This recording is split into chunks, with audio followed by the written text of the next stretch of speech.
Hey, so in this assignment, we're going to talk about how rubrics can be used to get a grade on Canvas. Some of the assignments that you do in this class, especially the ones that are more major assignments, or where you're really showing me something that you've learned or a skill that we've been practicing and now you're doing it by yourself, a lot of those times you're going to see a rubric as the thing I use to give you a grade on that assignment, to give you feedback. So when you're in a particular assignment, the rubric is always sitting right here. It's these series of boxes. And essentially, each of the boxes tells you in writing what you need to do to get a certain amount of points. So for this assignment, the points are worth, there's 3 possible points. And in order to get 3 points on this assignment, the evidence you need to submit, which means what you write to answer this question, needs to be clearly written, needs to be in complete sentences, and needs to show a full understanding of the concept. So you need to completely answer this question in complete sentences if you want full credit on this assignment.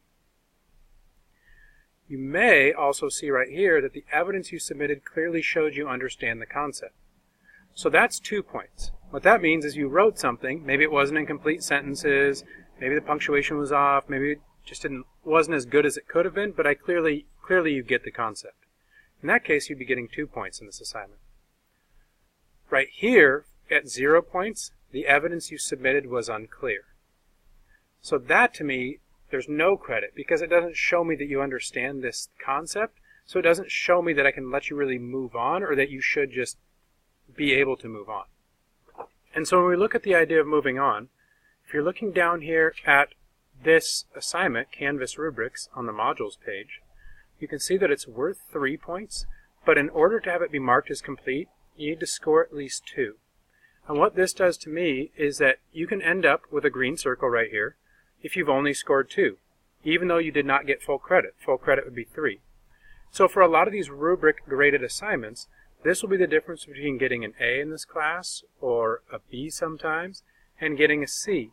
Because you can show evidence of understanding the concept, but if it isn't up to the highest quality of standard, there'll be times when you have a rubric assignment where you won't get full credit. Now you can absolutely always go back and review your grade on the rubric and then work towards getting full credit. Here's how you do that. When you go to submit the assignment, so you're going to submit it and you're going to say rubrics are different because you can still complete the assignment without getting full credit. And then to show you fully understand it, you also need to mention that you can also go back and redo the assignment for full credit. And then, so you submit this assignment. After I get a chance to grade it, and I've graded the assignment, you can go back to the assignment and you can see that your grade, so in this case I gave myself a 3 out of 3 because I totally expressed the concept and used complete sentences.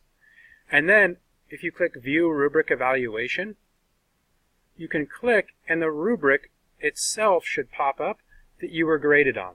So there we go. It goes to there, and this shows you, and then it shows you what you got on the rubric. So in the event I had got a 2, I could then resubmit my assignment, and I would be the same like anything else in this class.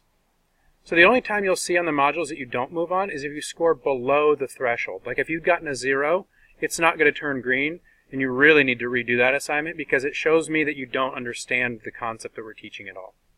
So that's how you use rubrics on Canvas, and we'll use them quite a bit in this class.